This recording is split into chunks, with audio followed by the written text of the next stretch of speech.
नमो तस्य भगवतो अरहतो सम्मा सम्बुद्धस्य। नमो तस्य भगवतो अरहतो सम्मा सम्बुद्धस्य। नमो तस्य भगवतो अरहतो सम्मा सम्बुद्धस्य। जब राजकुमार सिद्धार्थ देवदत्त अपने लाव लश्कर के साथ पहुँचे तो शाक्यकुलीय राजा दंडपाण ने उनका ससम्मान आवाभगत किया। दूसरे दिन स्वयंवर पंडाल में सभी राजों के राजकुमार सर ढककर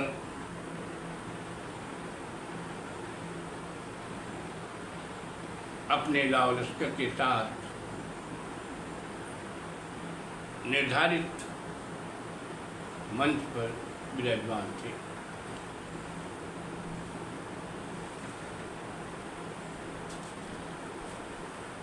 वे सब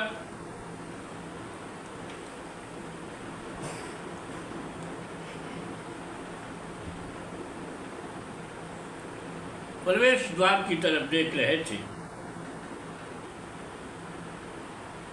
कि कब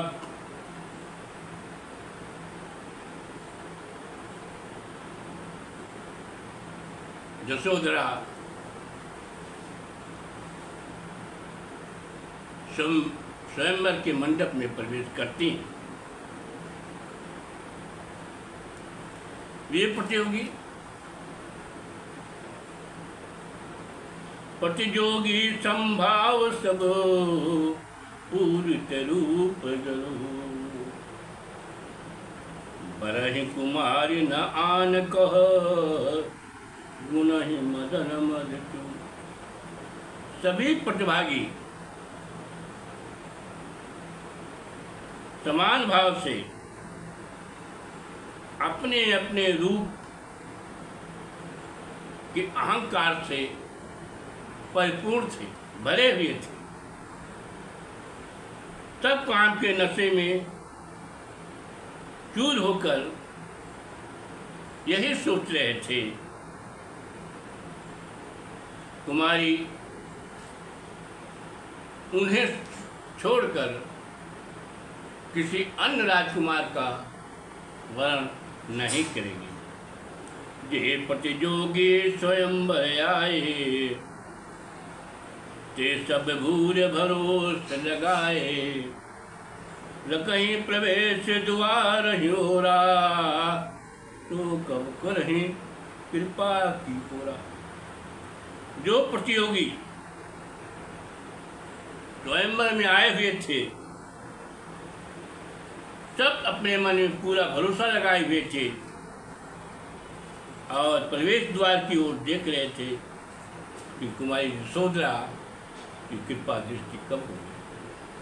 आज ही रंग मही कब घोरी दे कहीं कब मुख चंद चकोरी कल कंठ कंठ विमोल हिमाला कब भयंक पिया वहीं हारा। वे सोच रहे थे कि वह सुंदरी रंगभूमि में स्वयंवर शाला में कब आएगी। वह चकोरी उनके मुखचंद्र को कब दिखेगी। उनके सुंदर गले में वरमाला कब डालेगी। उन्हें अंक में भरकर पढ़ने की मजा कब खिलाएगी। सोची अनागत काम अधीरा मरहे प्यासन तरंगन तीरा शंख निनाद भयो तहि काला सजग समझ स्वयं बरसाला। वे भविष्य की कल्पना करके कामाधीर हो रहे थे कि नदी के किनारे बैठे तो ये प्यासे मर रहे थे। उसी समय शंखनाद हुआ, पूरी स्वयंवर सभा सतर्क हो गई। अंग से संग कुमारी, तीन प्रवेश समाज मधुधारी। उन्मुख नयन मनो मधुमाखी, सकई न होती सकई न चाखी। अपने अंतरंग संगियों के साथ कुमारी यशोदा ने स्वयं सभा में प्रवेश किया। सबकी आंखें उस ओर उन्मुख हो गई, मानो सार पर मक्खियाँ टूट पड़ी थी। आंखें उसे देख देख कर थकती नहीं थी, पर उसे टक नहीं सकती थी। हीरक देहन नीलम तारी, जलो कटक तनु जड़ित कटारी। केस राशि हर बांध बनाई, मानव शाम घटा मड़राई। उसकी देह हीरे के समान दमक रही थी, तो सारी नीलम के समान शोभायमान थी। ऐसा लगता था मानो बादलों के समूह में बिजली की कटार चमक रही हो।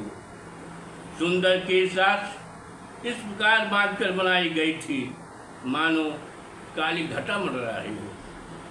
गौर अरुण मुख चंदन की, पूरहु चंदयपूर। बेचति कांत कपतमह, मेल मनहु मन चूर। उसके लाल और गौर मुकुट को देख करके पूर्णमासी के चांद भी अपूर्ण प्रतीत हो रहे थे। ऐसा लगता था मानो सुंदर कपूर में मध का चूर्ण मिलाकर उसके मुख पर को बनाया गया हो।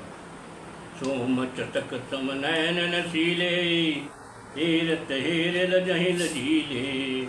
सरस सरोज कपोलन शोभे, चितवन चित्त मधुद मधुलोभे।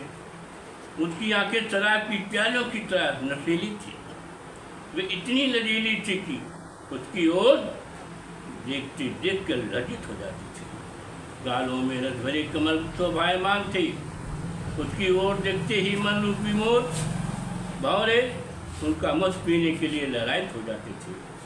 अदर ललाम मदन रस राते, मानो मंज मुकुल सम्मत माते। ईचती ओठ ईचती ज्योति, चमक ही दांत की दम कहीं मोती। उसके सुंदर ओठ कामरस से लाल हो गए थे, मानो मद से भरी हुई सुंदर कलियां हों। तब वो अपने ओठों में भीगती थी तो जोत की एक धारा उछलती थी। पता नहीं दांत चमक रहे थे कि मोती दमक रहे थे। इतूत हेरत फेरत नारू, लचत लफट दर की गन चारू। चोर चुभे कर पावहि नाही, कसम ताहि कुछ कंचु कमाही। टंक के समान सुंदर और चिकनी ग्रीवा इधर उधर देखते मोहते हुए लचक कर बल खाते हुए चलती थी। चोली में चुभे हुए उसके रोज बाहर नहीं निकल पाते थे, इसलिए वे कंचुके के भीतर ही कटमटा कर रह जाते थे। केसरा शिकारी निशा, सुख चूड़ा मन चारु। केश नीलंबर नीलंबर ही रही निहारू। उसकी केसा काली रात जैसी थी, उस पर सुंदर चूड़ामणि शुक्ल ग्रह जैसा था। नीलावत ही नीला आकाश जैसा था, और हृदयहार की निहारिका अर्थात आकाश गंगा थी। अक्षत पुष्प सहित बरमाला, कंचन थारे लिए सहबाला। हेरस ताय सराह सुहासु, पाए गई जनिन गुत्तासु। उसकी सहेली अक्षत और पुष्प के साथ सोने की थाली में बरमाला लिए भी थी। सखी ने उसे मुस्कुराते हुए प्रशंसापूर्ण दृष्टि से देखा तो मानो उसे आगे बढ़ने का इशारा मिल गया। मृद मुस्काई नायक छुमा था, कीन प्रणाम जगुर जुगहा था।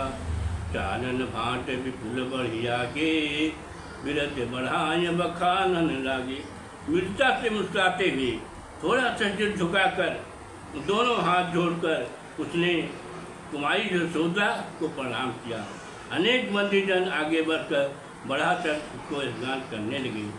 चुनत गुनत लेखत लखते बरद बदन विधमोरी अपर मंच की ओर पुन मंथर गवनी गो। थोड़ी देर बाद उसका जो गान सुनती हुई, गुनती हुई, सोचती हुई, देखती हुई वहाँ पर खड़ी रही। फिर सुंदर चंद्रवदन मोड़कर वह सुंदरी धीमी चाल से चलते हुए दूसरे मंच की ओर चली गई। नमो